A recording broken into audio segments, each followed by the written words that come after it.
former Buffalo Bill Stefan Diggs, now in New England and at OTAs yesterday, joining us on the Western Hotline, Alex Barth of 98.5 in Boston. Alex, good morning. It's Jeremy and Joe. Thanks for some time on some Patriots chatter ahead of during OTAs here. Yeah, thanks for having me, guys. How quickly did it all blow through? I was actually in Boston last week when the whole boat thing happened and listening to your station quite a bit. And, I feel like people had some fun with it, what it all meant. Is it already over, or do we have to wait for Diggs to talk about what happened, if he talks about it at all? So, he'll be asked about it when he does eventually talk. I think it's probably on pause until then.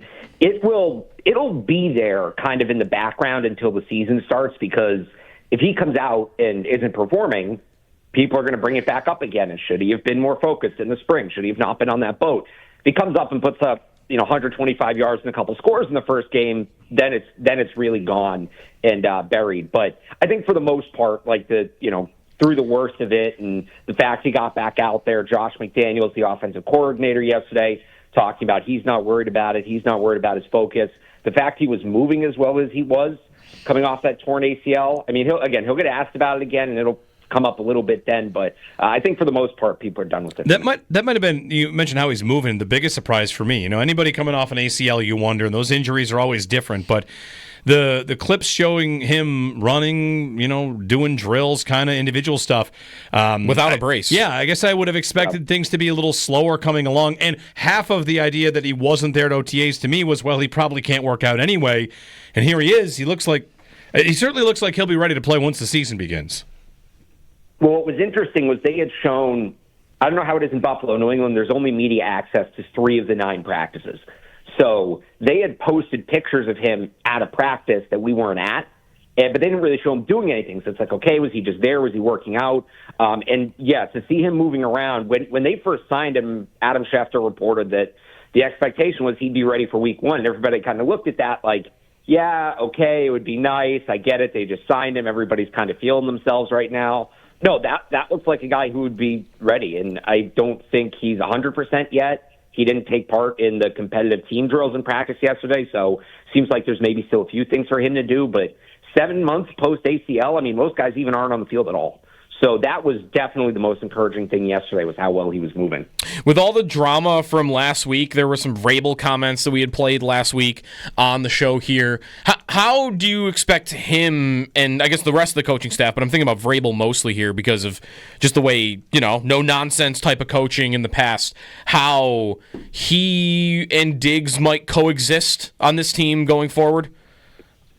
I think Vrabel said his part last week, right? Just don't make bad decisions and things like that. And I don't think he has a problem with players, enjoying themselves and being themselves and expressing their personality, but obviously not to the detriment of the football team. So, he said his part. I think Diggs, you hope that he got the message between what Vrabel said, what other coaches have said. But if he's producing, it's not going to be a problem. If he's producing, I think Vrabel will put up with it. It's just a question of, wrong side of 30, coming off the torn ACL. Can he be that guy that he was even last year in Houston? Like, he was good last year in Houston before he got hurt. Can he be that guy for them when the season starts?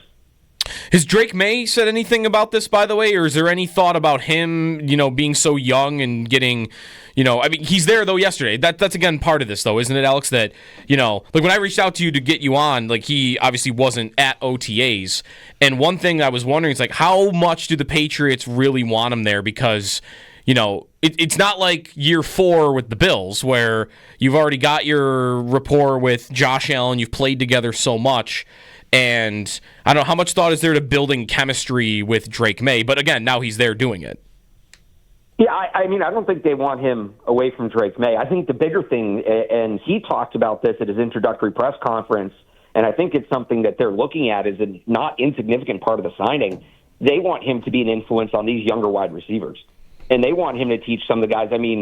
Outside of Kendrick Bourne and Mac Hollins, who they signed, everybody in that wide receiver room is, at most 2 years in the league. It's a really young, inexperienced group. And we saw it right away yesterday. He's out there spending significant time working with a lot of these younger guys. And as I'm sure you know, in Buffalo, the Patriots have not been able to develop wide receivers. This has been an issue through multiple coaching staffs, multiple front offices. It goes back like a decade now that they can't get the best out of wide receivers they draft. So I think that there's hope that Diggs is going to be, a reference there, a sort of mentor there, and that's going to happen in this setting. This is the best setting for that to happen. So I think they really want him there, because not just to work with Drake May and get better, they want him working with the young receivers too and helping those guys out.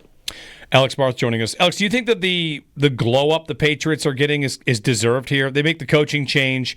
Was last year's team?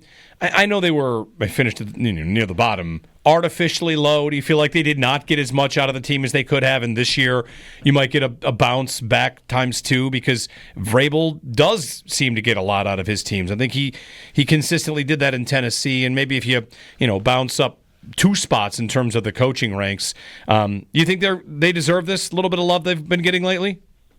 Yeah, I think they do. I think the Vrabel thing is a part of it. There were problems last year, and it got worse as the year went on, that there were just so many missed opportunities, and like you said, not getting the most out of the roster, misusing players.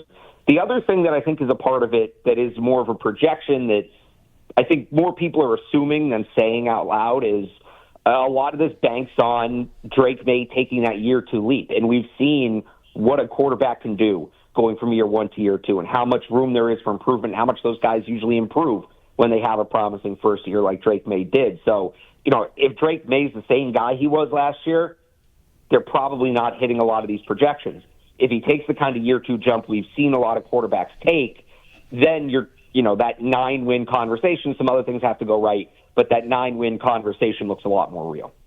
And then there's the schedule too, right? Where, especially at the start, we were looking at this the other day, that Raiders, Dolphins, Steelers, Panthers before they play the Bills, and then the 3 games after the Bills look pretty light also. So I'm wondering how big a step they even really need to take. I almost feel like they could go through a modest, type of improvement from one year to the next, and by the time they get to the midpoint of the year, I guess the schedule might present itself of, if they have some warts or some things they need to get better at, that their record and their schedule might keep them on track. The early schedule definitely helps. The thing is, and this was part of the issue last year, and really the last 2 years, this goes back to the end of Belichick, there were so many games that they should have won that they still didn't win. They were like, you looked at the schedule last year, there were probably 6 to 7 games that they should have won, and they only won 3 of them because we weren't counting that game at the end of the year. So that's been a problem for them, that, they should win this game on paper, but they can't get out of their own way. And Mike Vrabel talked about this in his opening press conference. He was asked about some of the pillars of his program, and one of the first things he said was, we just need to be good enough to take advantage of bad football. We're not good enough to take advantage of bad football right now. And they weren't last year. That's true. So if he can get them there, if they can just get to the point where they're beating bad football teams and not getting in their own way too much, then they should be able to roll. If Vrabel can't fix that, then who knows what happens at the beginning of the year. But I think he can fix it. I don't think that'll be a problem. Alex Barth, 98.5, the Sports Hub in Boston. Alex, thanks so much for the time. Yeah, thanks for having me, guys. 6 losses by 1 score, New England. Last year? Yeah. Looking at the record in 1-score games, that's one thing you can do. They have a win over Cincinnati by 1 score, lose to Seattle by 1. Other wins by 1 score, I told you 6 losses by 1 score. Wins by 1 score, The Jets, that's 2. And the Bills, the late last game of the season. That's it. They lost to the Colts by a point. Yeah.